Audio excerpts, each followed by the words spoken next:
Hi, and welcome to another episode of Money Talk. Money Talk, where we don't just talk about money to make our lives better, but we also talk about our health and how to enjoy our health and be our best and be at our best.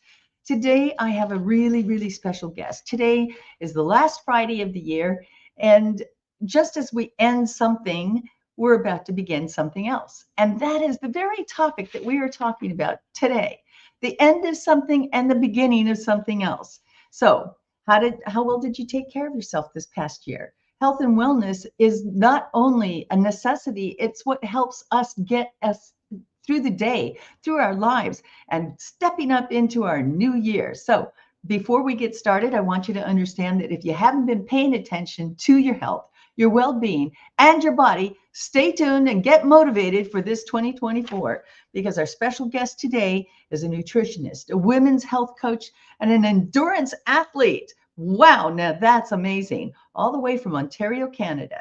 So stay with us, and Annie and I will be right back. Okay. Linda gave me the courage, the confidence to move forward. And after I was finished with Linda K's training, I was at the next level. It's Linda K. But when you trust that piece of you that says, I got something to give, I have something to say, you know you've got something to do. Get on your feet, shake your hands in the air. Welcome to the stage, Linda K.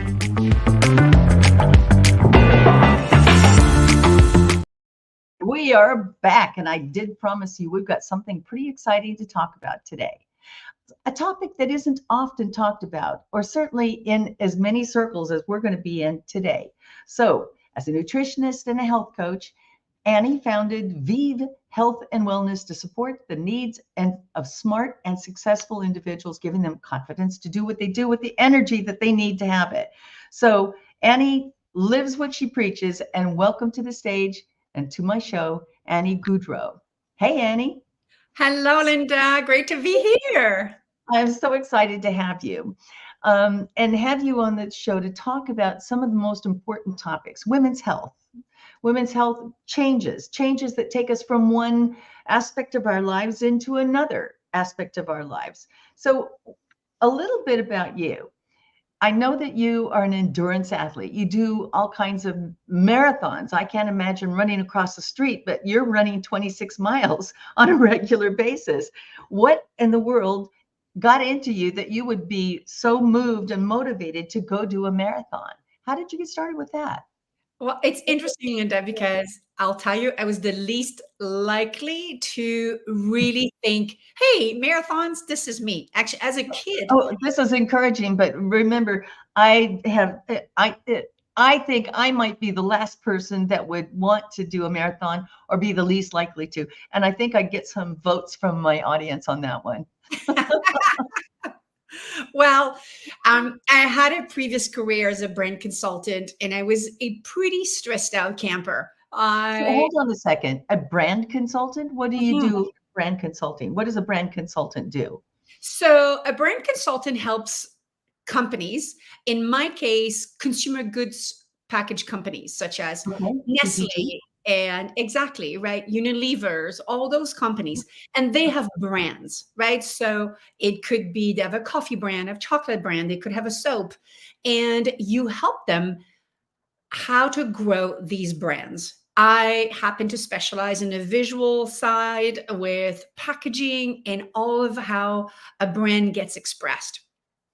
So it was a really intense types of career. And anyways, long story short is I found myself at some point really stressed and having, a lot of difficulties with sleep and so on. And a friend of mine said, you should try running. I think that would help you.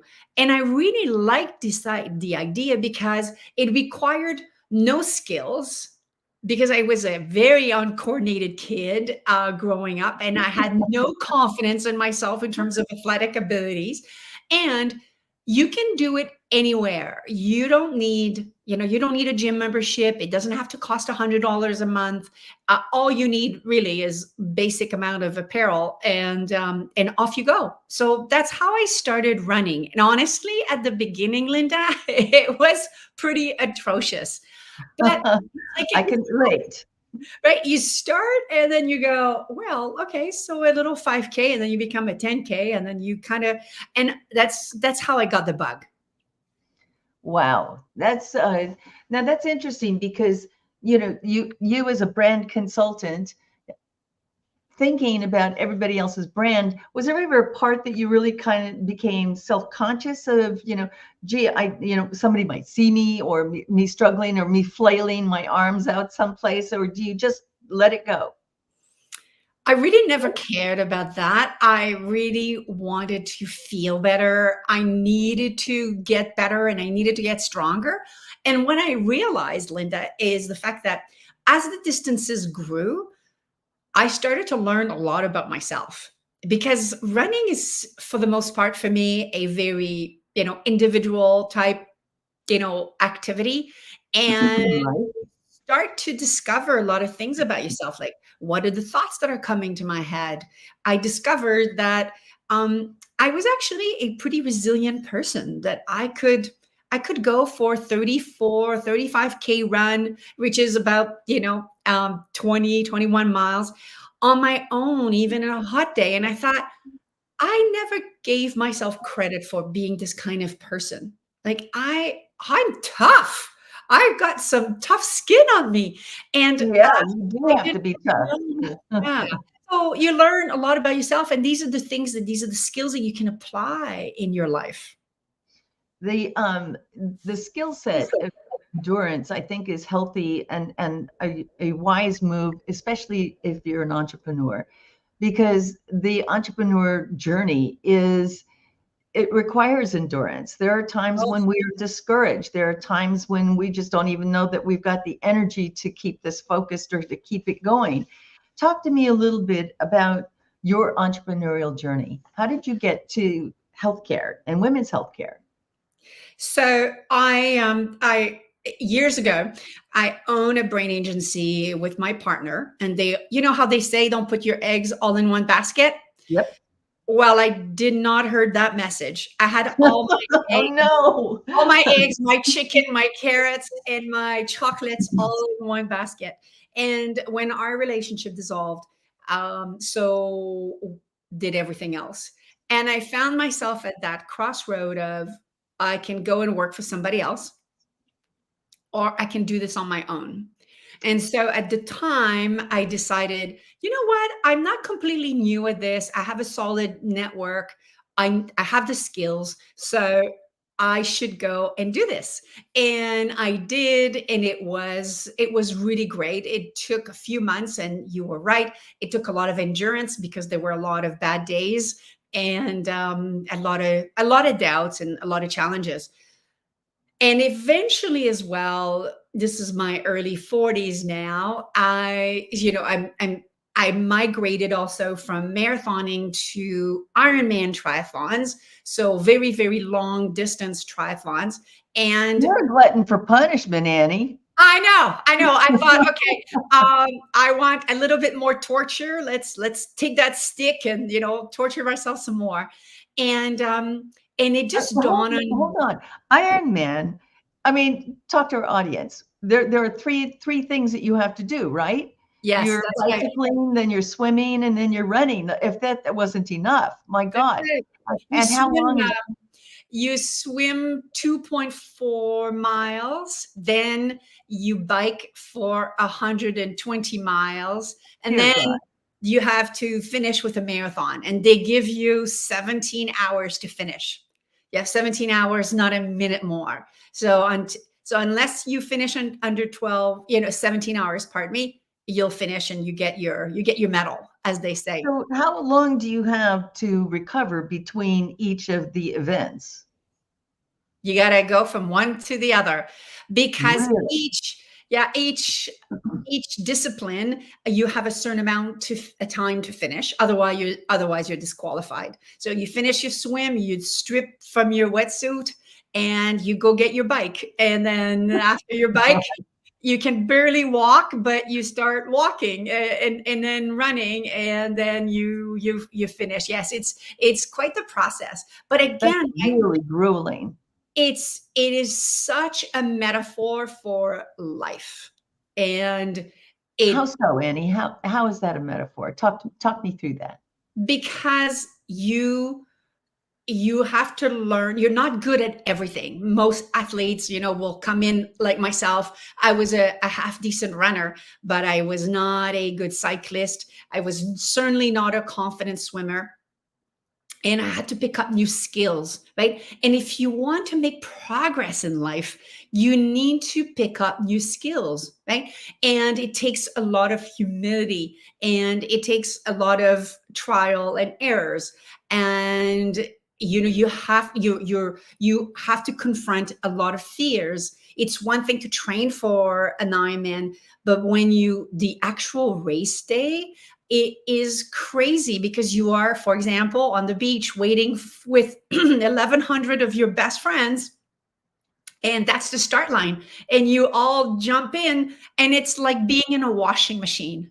It's like Wow. it's a madhouse, but it is a metaphor for life, because if you want to make progress, if you certainly are an entrepreneur, right, and you want to build your wealth and you want to get to that next level, you're going to have to get your bum on that beach and look around at 1,100 of your best friends and say, okay, I believe in myself. I am going to do this. Inside you're shaking, but you've trained, and you have to conquer a lot of fears, and you have to take risks. There is no guarantee you're going to finish that day, right? There is no guarantee. So It requires a lot of preparation and a lot of, I'm going to say agility, but moreover, your mindset, your mind, because your mind is screaming, "My body hurts. I want to stop." Right? all day long. Oh my God, my ass hurts, right? My legs I'm filled with that lactic acid. Or I used to say to a friend of mine, if you feel like you're suddenly an elephant, that you're so heavy, you're just heavy. Your mind is heavy, your heart's heavy. You're like, oh my goodness. And yet you got to put a foot in front of the other, and you have to go, it's okay. And I remember I had a coach, Linda, you're like this. And she was very, very comical.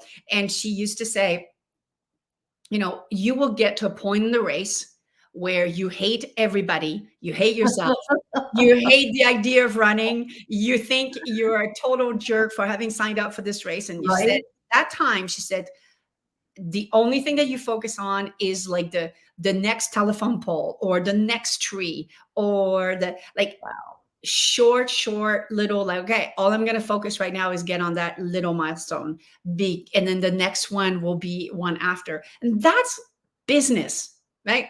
Isn't it? Yeah, it is business, because there are days where the sale that you thought you were going to have didn't go through.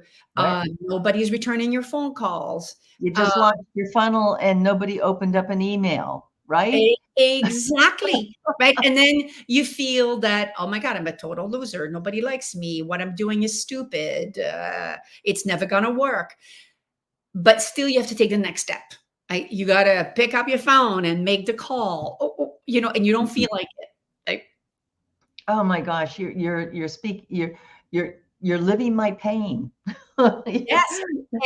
And on a daily basis, we still have to keep it going. We still have to make our move. How do you serve your clients, Annie? What's your competitive advantage? Well, I believe that I'm really well suited to support women in midlife because A, I'm one. B, because this background of having been an executive, to Fortune 500 companies, and combined with that endurance athleticism, really gives me a knowledge of the type of mindset that we need in order to really navigate the transition that midlife brings, right? And I'm a big believer that this midlife transition is one of the biggest opportunities for women to take their life and totally upgrade. Totally up level it. Well, it's funny because, when we think about this human race and then the women's race to want to do it all from marriage to motherhood, and then we kind of get knocked back with this midlife thing called menopause, where our body is literally taking a pause. And yes, ladies and gentlemen, I just said that word, menopause, perimenopause. Talk to me about some of the issues, and the biggest issues. It's not that, hey, finally we're at the end of something. It's the beginning of something new that we're afraid of, something that we're not certain of. We're happy to leave a few things behind. Let me just tell you, very happy. But we go through so many changes, and we're not on top of that game. We're not on top of, what's happening to us mentally, what's happening to us emotionally. But I can tell you that the men in our lives are going, oh my God, I don't know what the hell's wrong with you. You're standing out on the balcony, stripped down, and you're sweating, and it's 40 degrees outside, right? Talk me through what the hell is going on. Yeah. The first thing that I think that is really important to talk about is the fact that you're not in a state of disease. This is a natural state of change of your body. Just like puberty was the first P, right? Puberty was normal. You had a lot of changes in your hormones. If you go through pregnancy, which is the second one, again, massive amounts of changes mentally, emotionally, physically. And then menopause is the third P, right? However, Annie, we get through this puberty thing, and we start growing things that we were like, what the hell happened? Well, the same thing is going on in menopause. Where the hell did that 10 pounds come from, right? Yes. But we don't. The thing with puberty, and even in childbirth and child raising, our bodies kind of come back to like this new normal. In menopause, what the hell? There's no new normal. Nothing's normal until you get used to it, right? That's right. There are stages of this. So let's talk about some of those stages. Yeah, because it really starts with perimenopause, right? And one of the issues is that we are not educated as women to even have our eye on this, right? So one of the things that happens, Linda, is that we get a little bit surprised. It's like, whoa, what is happening, right? So it's like anything else. If you were going to be buying a house and you have to move, you'd start to prepare, right? There'd be all kinds of steps, right? You book your movers, you start to get some boxes, you get rid of stuff you no longer want, blah, blah, blah, right? You start to put things in place. Women, we don't start putting things in place. We have, very busy lives, and, professionally, you may have children as well. You might be, in your church community work, all kinds of things. And we are not. It's also not exactly a topic that anybody's sitting around talking about in these women's groups, right? No, exactly. You don't go to these events and go, yeah, I'm feeling very perimenopausal. They don't even know what it means. Correct. Absolutely. And it's filled with what does that mean? And, in the past, it was filled with shame, right? We'd be like, oh my God, it's the change, right? There was a lot of shame around this, right? So we're not in the shame part, but we are also not at the, let's be talking about this like we celebrate pregnancy, right? We're not celebrating. No, because it's the end of something. And I think you just hit it right on the head. We celebrate the celebration of life. And there's new baby in the house, and there's, there's new marriage, or there's new whatever. This is not new. This is something that we are leaving behind. So there's a little bit of a loss in the mindset, don't you think?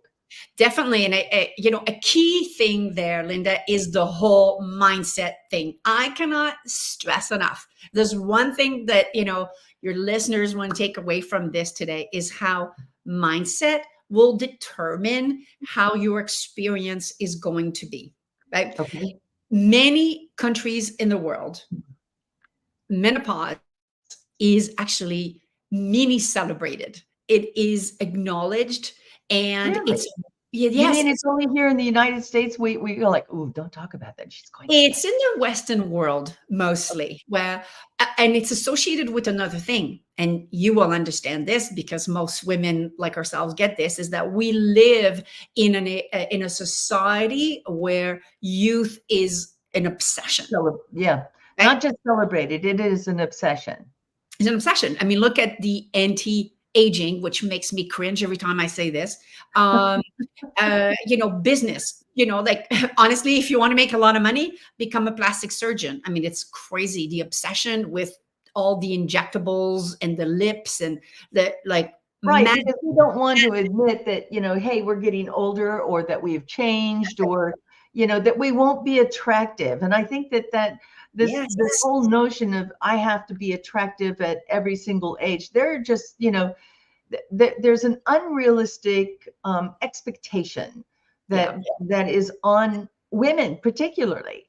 Certainly men have that to a certain degree, but we kind of forgive that. The man has a certain amount of punch, or he's got a wrinkle, or he's got, Yeah. we are forgiving of that. We're not forgiving of that for women. For sure. Talk to me about what some of those myths are. You've got several myths associated with aging. What are some? Give me one good example. Well, a good one is the fact that with aging comes decay and disease, right? Right. That's a biggie, because a lot of people, I mean, go try to find a birthday card for somebody who's turning 50, 55, 60, and everything is about making fun of aging, right? Oh, it's so true. It's It's so true. all the Celebrating memes. that. Yeah.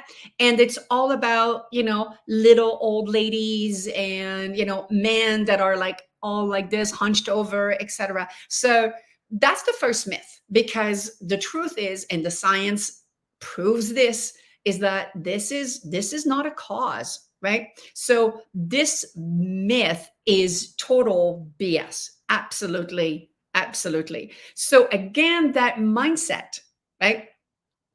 If you have the mindset that I am looking forward to this next phase of my life because I get to have more time to pursue some of the things that I love and take care maybe of an elderly parent. And now I have the time to give back and those kinds of things, right? Things that fill your heart. If you are purpose driven, 100%, aging will be happening a beautiful thing. We see it everywhere in our society now. This is why I'm a little optimistic right now, because we're seeing some incredible examples of women and men that are doing exciting things in their 60s and their 70s, 80s, and beyond, right? So My lots. mother became a international best-selling author at 90 years old. No way. So, I'm not kidding you. Well, Wow. so, it just because we've gotten older doesn't mean we're done. It doesn't mean that we're through. It doesn't mean that we don't have purpose or that we're not relevant. And I think that's one of the hardest things as we age is, we think about, well, I used to do this and now I don't do that, or I became retired. And I think that the mind, like you talked about, mindset is absolutely everything, because if you believe that you won't be able to do something, you probably won't be motivated to try. Exactly. Exactly. So, I look at, my mom went blind at 87. And when she was kind of moping around about it, frankly, like my life is done and God, just take me now, right? I'm like, Mom, I'm pretty sure that's not how God works. I'm pretty certain. Yeah, I think that when our warranty's up, like we expire, but you've got things to do. Sometimes it just takes the nudging of somebody that's close to you. And I said, what are you going to do for your legacy? And she was like, well, what do you mean? I'm like, well, you should be thinking about your legacy before you're 6 foot under, right? And so when we are prodded to do something more, it gets our mind thinking. And she's got a very active mind. She's very, very, very solid mentally and emotionally. Physically, we begin to break down. And so some of those things that, we used to be able to do that we can't do now doesn't mean that we can't exercise some other things that we have the capacity to. Would you agree with that?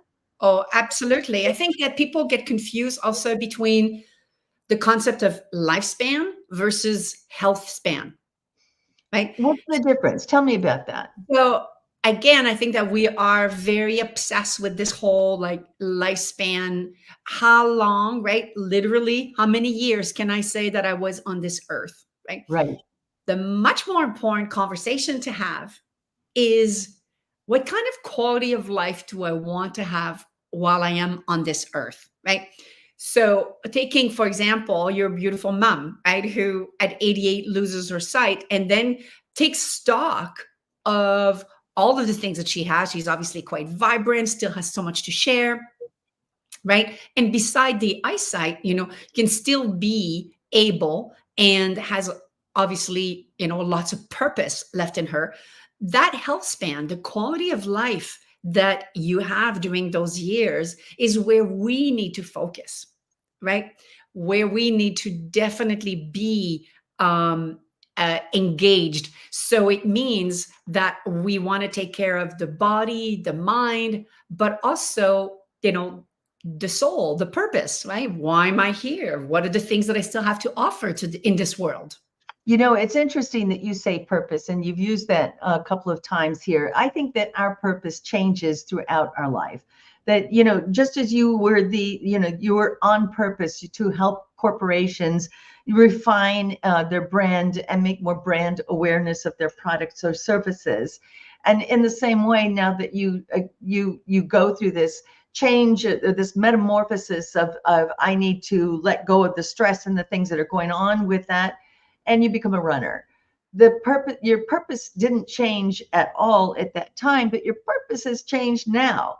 And I think that's the exciting part about anything that we associate with change, is that this idea that we can become whatever it is that our mind decides. When my mom said, well, what kind of legacy do you have in mind? I said, well, why don't you write a book? She said, I don't know if you noticed that I'm blind. And I said, just because you lost your sight doesn't mean you lost your vision. And that's an important thing for us to remember. Yes. Not only as men or women, but us as an individual, that you might have trained and you trained for that marathon to be able to be that distance runner. But there are other things that we can take with us that take us into that next step, that gives us that sense of purpose. Purpose for me, and I don't know about you, Annie, and I want to talk to you about that, is mindfulness.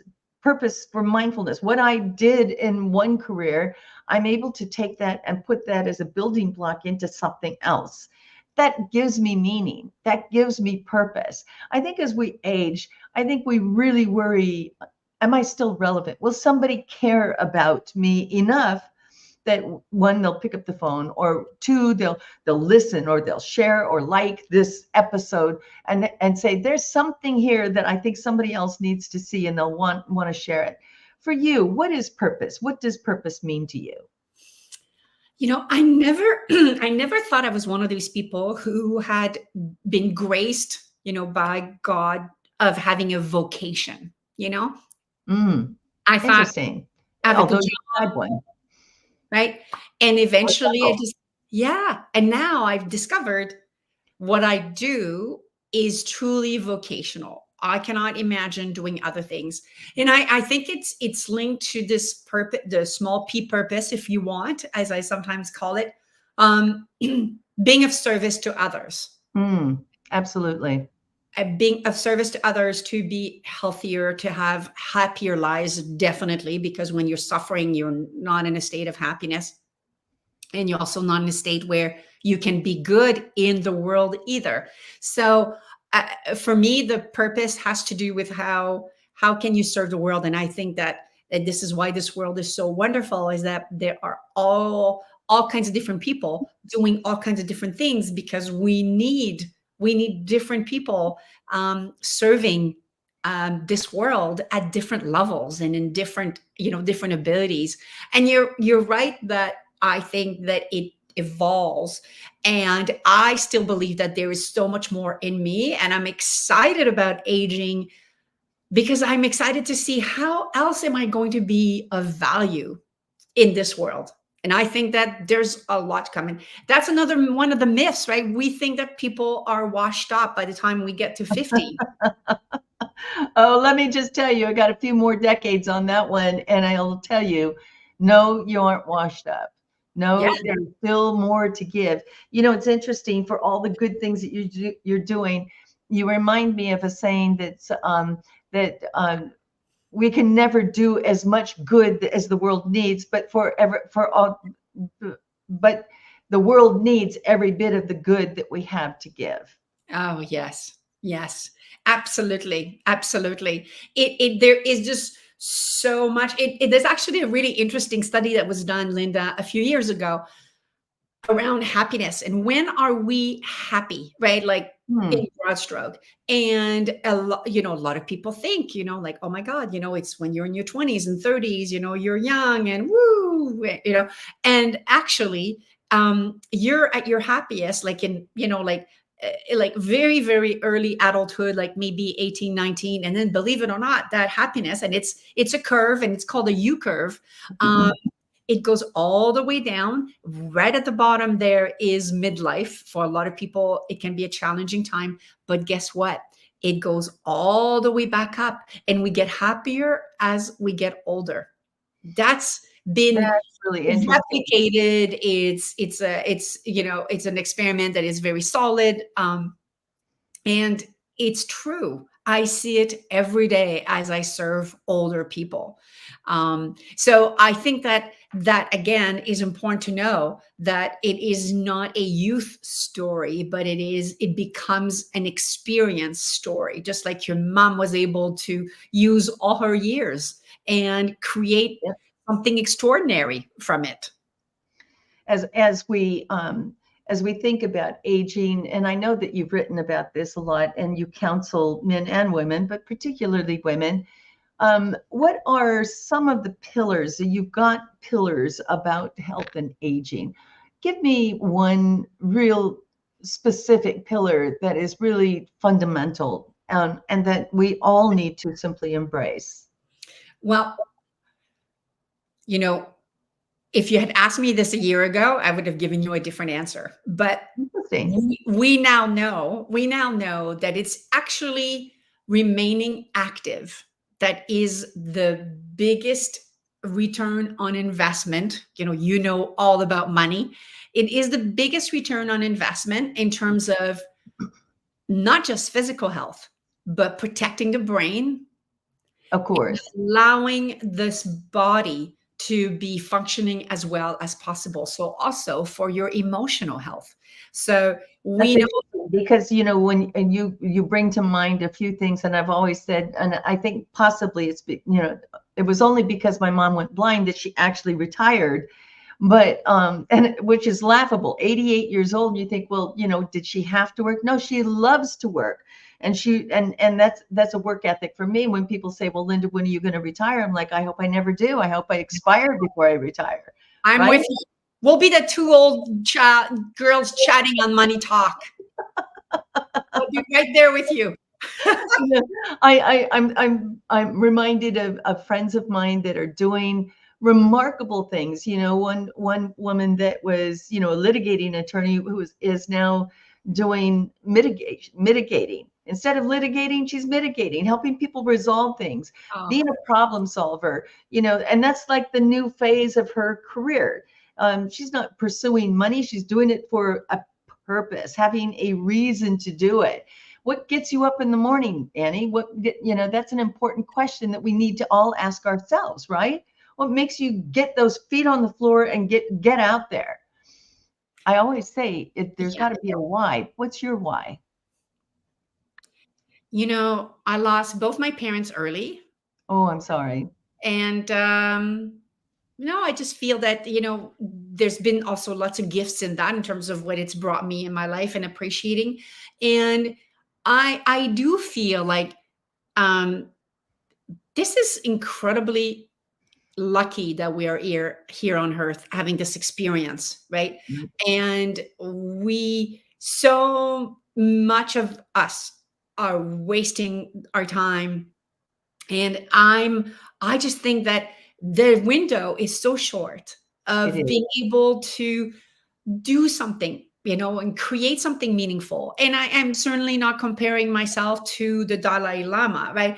But in my own way, in my practice with women, I know that, my ability to do this work is limited. And I'm lucky to be able to do this. And I want to do as much as I can in the time that I'm here. I do have this urgency of time. Well, what time is really for us, I think, a reminder of things that need to be done, things that will get done, because the body deteriorates. We only have a certain amount of this time. They say there's no time in the infinite, but here on earth, there's plenty of it. And there's a clock to remind us that unless you got the memo that said that 24-hour day was extended to 25, that's all we have is That's right. in a given day is 24 hours. And how do we make the best of that? And what we're talking about is so important, Annie, because you're talking about the mindset of keep going, the mindset of the warrior, the mindset of the hero that doesn't think about it's time to take a break, it's time to stop. But in our life and in our life cycle, there is this thing that does make us take pause and makes us think and behave a little differently. Talk to us about how we can help the men in our lives when we're going through a change like this. Well, I think that one of the key things is to be able to communicate what's happening, even when we don't know why, to be able to say, oh my God, I'm noticing that I am cranky. I'm noticing, obviously, you've noticed that I'm not sleeping well. I'm having all these symptoms, and Not interested in sex anymore, or interested in a different way. But yes, but we're intimacy. societally, we're not allowed to talk about this, are we? Oh no. So it's really important to, if they're truly the men in our lives, we need to bring them in the journey and admit, I don't know what's going on, but this is what is going on, right? And I am going to go and get some resources. I am going to get some help, but I will keep you, abreast, because when we don't communicate and we're just getting internal and we're literally suffering in silence, um, Mhm. we're not helping the relationship and we're not helping ourselves. So it really helps when we are very upfront and remove the shame, because all of this is natural, right? And also, it's worth repeating, Linda, that no woman has the exact menopause experience. Everybody goes through this That in is their so own true. unique way. So it's not because your sister-in-law went through this and she had no symptoms that yours is going to be like that, or Susie, your best friend. Everyone is different. So you do need to get some support, and you do need to get proper science-based support as well. There's a lot of people preying on women. It makes me crazy. So, it's one thing I always like to say is be careful of, if it sounds too good to be true, you're maybe looking at something that is snake oil level, right? So give me an example of what would be too good to be true? Like all of your symptoms are now overnight gone, or they're Yeah, now I managed? lost 20 pounds in 4.5 weeks Oh because my gosh, that drives me nuts. Even that doesn't even sound healthy. no, it's not healthy. And it's unsubstantiated. And I think that it's worth saying, it's not because something is popular that it's necessarily good, right? McDonald's is very popular. It's still not a good option for you, right? It's not Right. because something is popular that it's actually good for you and that there is merit in it. So unfortunately, social media is sometimes what I battle, even though I am on social media myself. And of Sure. course, I embrace it. But I feel sometimes like I'm swimming upstream like a salmon, and I'm just like, oh my God, don't believe this stuff. It's not true. So if it's too good to be true, it's not going to be effective, right? But I think that I Right. want women to know that that there are lots of options to really reduce a lot of their symptoms. And a lot of it also has to do with trial and error, right? So don't So like let's give talk yourself about let's some talk patience, about a right? particular symptom, Yeah. and what we would typically think would be the remedy, and give me a life hack on it. Let's for me it was, profuse heat, Yes. overheating. Okay, now I understand that my thermostat is broken forever. Okay, I'm hot, I'm cold, I'm cold, I'm hot, I'm hot, I'm cold, I'm hot. And almost always when I'm sleeping, for God's sakes, I'm just miserably hot. The covers come off and then they come back on because I'm a little chilly.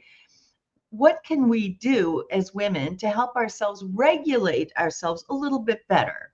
Yes. So hot flashes and night sweats are the number one, menopause experience symptom. And even And after by we, the way, Annie, I am way past yeah, that. it will, And I that's still have exactly it. what they say. I still have it 20 years later. I still have this issue. It isn't my diet. It isn't, and so I sleep less and I'm still, I don't like to think of them as hot flashes. I almost, think hot flashes, gee, that would be, that would be nice because at least in a hot flash, you think that's going to go away. And again, it only happens while I'm sleeping. And I know many women feel the same way, that they're getting this irregular heating, and we kind of cough it up to, well, thermostat's broken. What do you expect? We can't go get another one. How do we deal with it? Yeah. So for some women, and this is going to be a simplified answer to normally something a lot longer, but we're not here until Sunday, so I'm just going to keep it short. Keep it short. But I Okay. think depending on where women are on their journey, perimenopause, approaching menopause, or just slightly over menopause, menopause hormone therapy can really help with those who have severe vasomotor symptoms like night sweats and hot flashes, right? So those types of things really help. There's also a non-hormonal medication that's been approved in the US. It's just about to be approved here in Canada as well.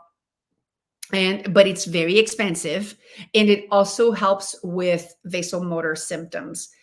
However, it's not for everybody. And, you have to look at the plus and minuses of hormone therapy. It's Sure. not right for everybody. And there's some people who just don't want it, period, which Right. is be fine. Right. Yeah, that was my option. I said no. And Yeah, 20 years ago, it wasn't as sophisticated as it is today. correct. So, Correct.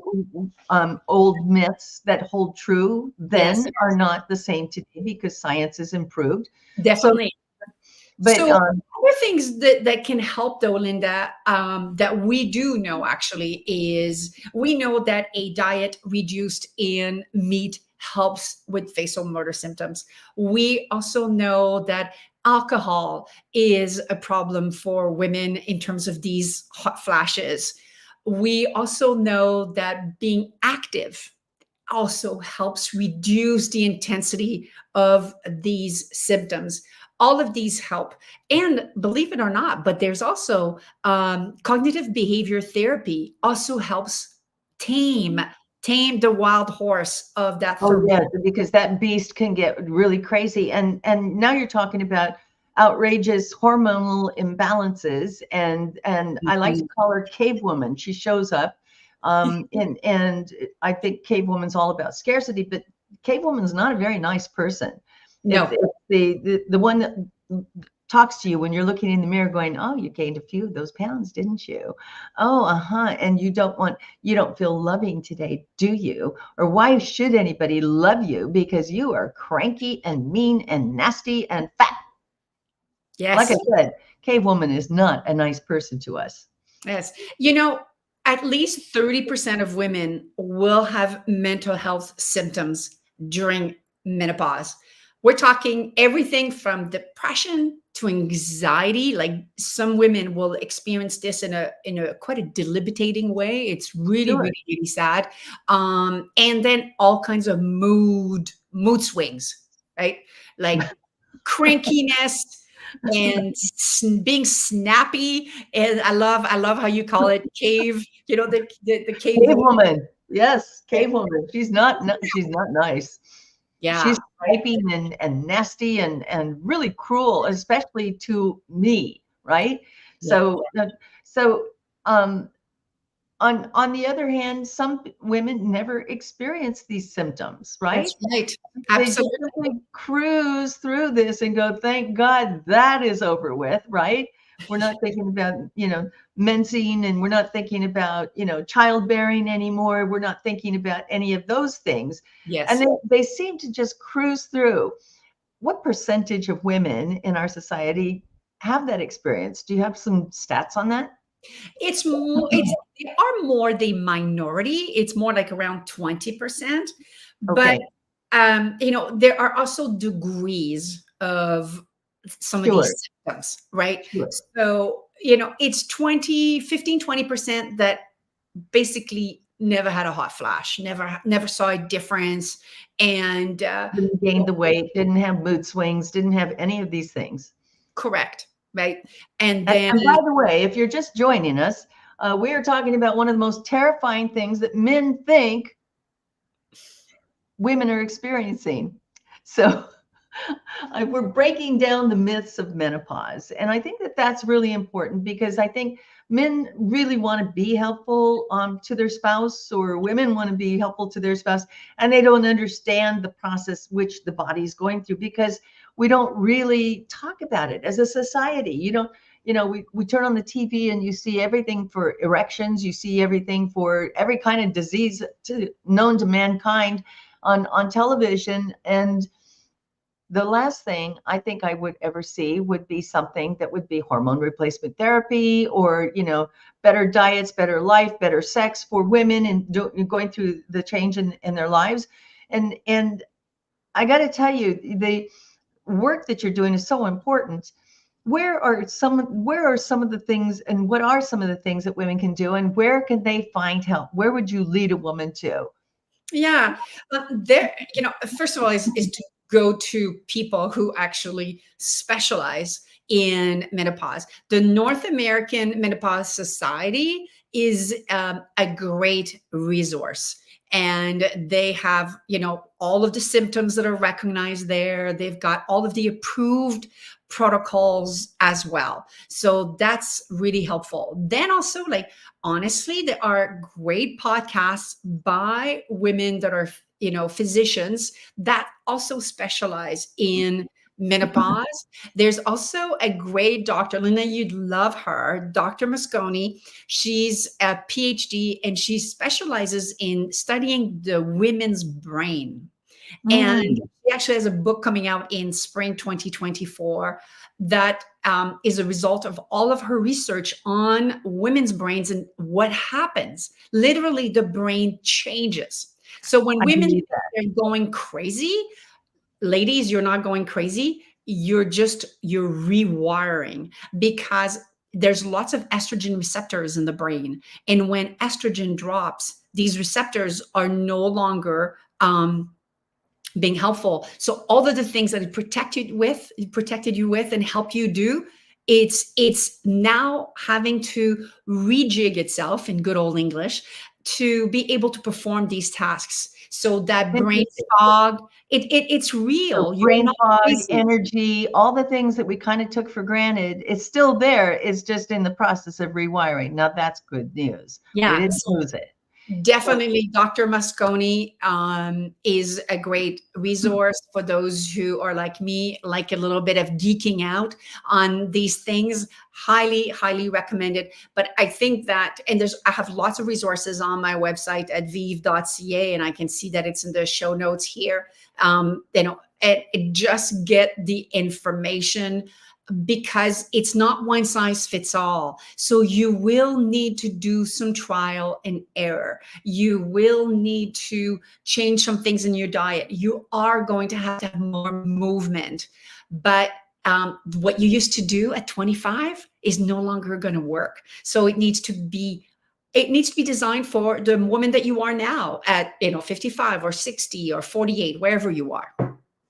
That's awesome.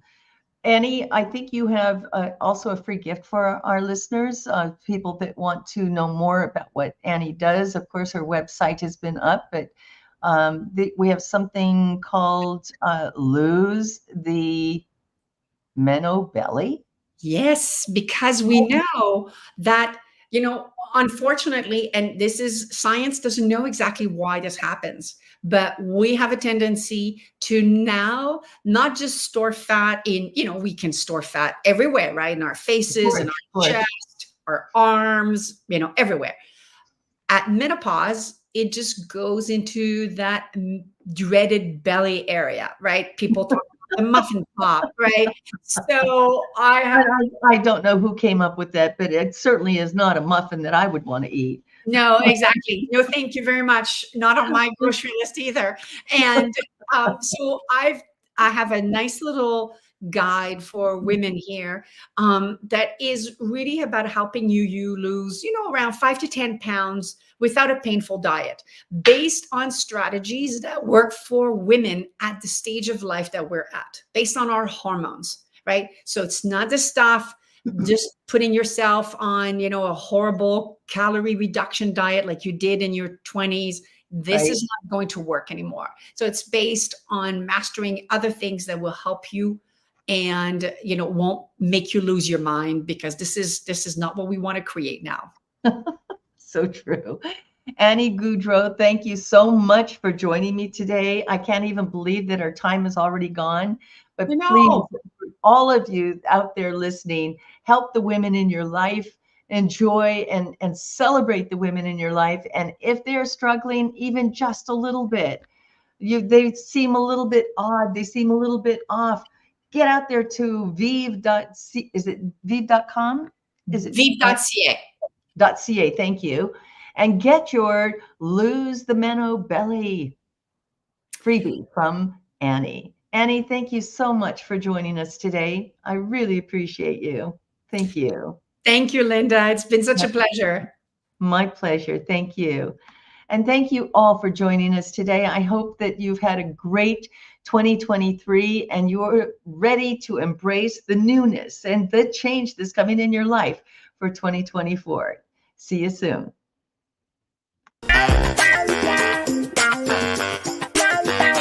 Do you like to talk about money? If you do and you'd like to be a guest, contact me at lindak360.com.